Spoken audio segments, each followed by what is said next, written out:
Hey guys, what's up? Cardhacker here, and today I'm here with another episode of Is It Worth It? This time around, we're going to be reviewing G-BT12. So without further ado, let's get right into the set.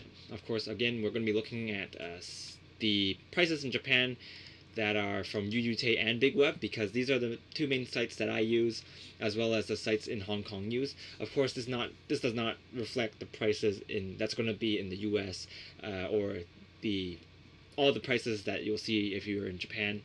Usually, what I see in Japan is a little lower than what I see on the websites, but I guess for convenience sake, people just check the buy online, or I don't know.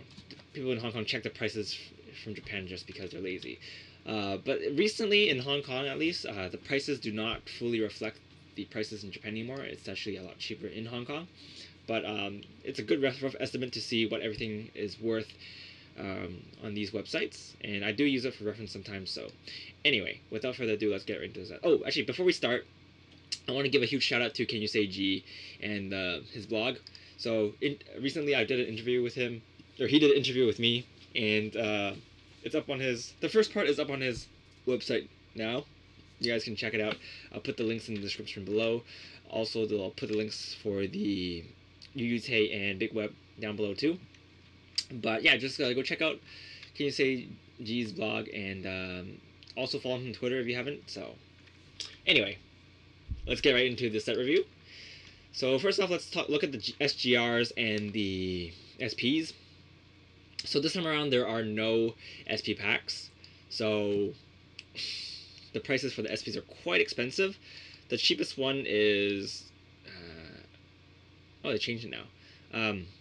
It's GG, the Chronofang GG. I think it's the same on Big Web. Yeah, it's the same on Big Web. So if you pull a Chronofang GG, it's kind of not that good. But the Neo Nectar stuff is also not worth that much. And then after that, it's the Claret Sword. But everything else is pretty good. If you pull a Chrono Dragon next gear next, then you're pretty set. If you pull a Oracle Think Tank one, it's also pretty high price, but it's not selling as fast as the Chrono Dragon next. Chrono Dragon was worth less than the Oracle Think Tank one the first day it came out, but now obviously a lot of people want to play Gear Chronicle a lot more than they want to play Oracle Think Tank. Gears is just way too popular, so the price for that is crazy. So let's look at the triple rares. Actually, SGRs. SGRs are pretty expensive too. The Luard Stride is almost 5,000 yen, and I believe it is 5,000 yen on Big Web. And then for the SGR for the Nubatama, it's a lot lower. Oops, but it is still cheaper on Big Web. Yeah, it's still sold out on UUT though, so I guess it still has a market. It is a pretty decent card, but I think Nubatama still needs a little bit more support. It's a not. It's very. Yeah, it's a very easy deck to counter. So as long as you know how to play against it, you'll be fine. There's a lot of precautions you can take to go up against them. When I do the deck profile, I'll talk about it. But yeah, let's get right into the prices for the triple rares. We can look at the GRs first too, I guess. So 2,500 yen and 1,200 yen. Okay. So yeah, they're not bad for GRs. Even though the GRs don't take up spots now, they're still quite good. Definitely a lot better than some of the other GRs we've got, except for Ganslot. Ganslot's great. But like other prices, like I think Champ was not very expensive. Victor Champ and the Ogma guy was not very expensive either. He was when it first came out, but he's not very expensive now. And also the small set GRs, a lot of them aren't worth too much either. But yeah, the recent sets have been pretty good. The Luard is pretty good, and the Ganslot is pretty good. So they're pretty good in price, so if you pull one of those, it's definitely a plus. And then the triple rares, this time around, the prices are pretty good. As I said before in my speed unboxing, the prices are, the average is a lot higher now, because when you crack open a case, if you don't you can't pull an SP pack anymore, so then you don't have the SP pack to make the prices go up. So then you have to make the triple rares more expensive in order for you to make your money back for a case. So shops will sell these singles for more. There are still some pretty cheap ones like the Neo Nectar and the Neo Nectar. Pretty much that's pretty much the cheap stuff. Even the Descendant is 600 yen and sold out. I think it was 800 yen when it first came out, but then I guess they lowered the price and now it's 600 yen sold out. It's probably going to be 800 yen again. And if you can see, everything is sold out. It's pretty good. Sparking, I pulled a lot of Sparkings and I sold all of them already, so definitely not bad. Yeah, there's four of the Oracle Think Tank left for 2,000 yen. Oh, he's selling the Chrono Dragon next for 1,700 yen. There's 10 left. And it's 1,200 yen on Big Web. That's actually quite a big price difference. So I'm guessing, Chrono Dragon next is around this price. But in my 15 boxes, I've only pulled 4. And in that whole case, there was only 5 triple rare ones and 1 SP one. So I don't know. There was not very many of. There were not very many of the Chrono Dragons in the case I opened. There were a lot of Oracle Think Tank ones though. I pulled 9, and I think my friend pulled 1. So there was 10 of those in 20 boxes. So every 2 boxes you'll get 1. Yeah, I don't know. I have nothing else to say about this. That's really good.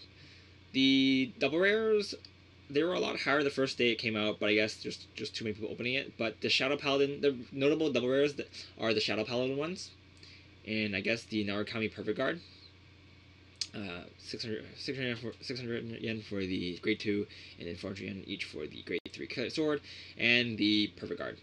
So overall, my thoughts about, and also not to mention the reprints. The reprints are also very good this time around.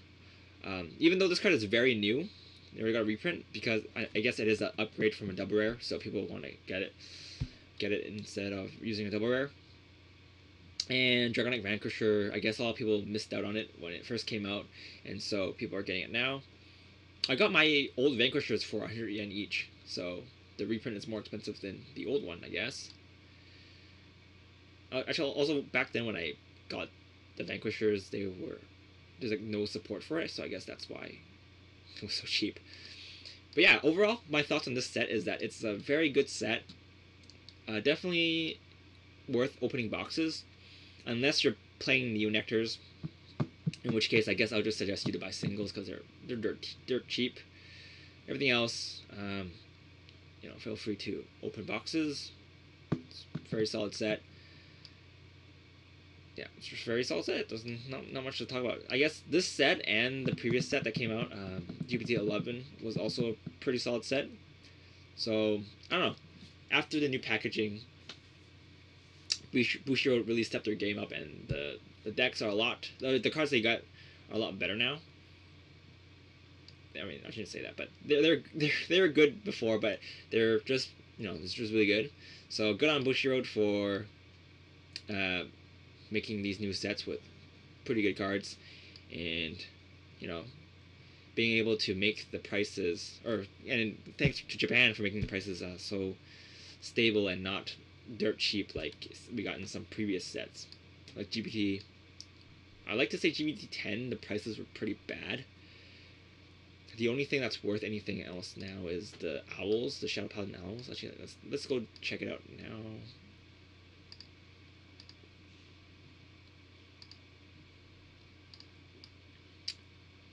Yeah. If you look at the price, these are SPs. Oh my god, these prices are so bad. Yeah, let's look at the prices for the GPT-11. So besides the Gurguits, everything else is so bad. So depressing to look at. It's really depressing to look at. The double rares, not too bad. I guess the gold bottom ones, right? And look at the owl. Look at the owl. It's 3,500 yen. Holy crap! Like, really, bruh? They're probably gonna get a reprint soon. because ain't nobody gonna pay 3,500 yen for those, especially in Hong Kong. Yeah. But yeah, if you look, let's look at G-BT11 again, and let's see how the prices are for those now. So there was an SP pack in this set, but the SP packs are pretty good, so you can see the prices are not too low. And I guess the prices aren't that. Oh, geez, look at this. Oh god, it's 50 yen. But look at there's like 2,000 yen, and then there's 1,400 yen, and then these aren't too bad. For a set that came out so long ago, it's not too bad. But geez, that Shadow Paladin, and like Ganslot's still worth quite a bit, so that's good. A normal GR Ganslot is worth more than the SGR. Both the SGRs combined in the previous set, so that's not good at all. Yeah. So, yeah.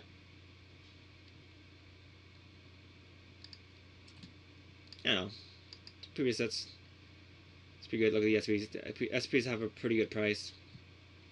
The triple rares are pretty decent, except for this guy. Yeah. Anyway, that's pretty much it. That's pretty much it. My thought about G-BT12. It's definitely a pretty good set if you invest in it early. Yeah, the prices now are still pretty good.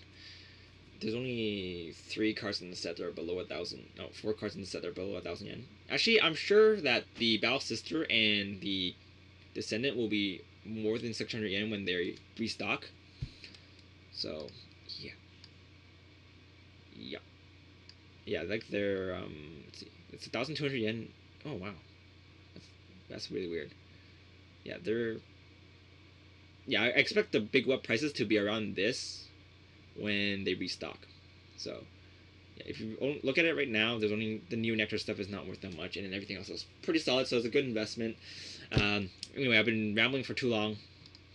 This is Karataku, and I'll see you guys later. Also, sorry if you could only see half my face for the video, but this is my first time trying to do a face cam. Yeah. Anyway, this is Karataku, and I'll see you guys later. Bye!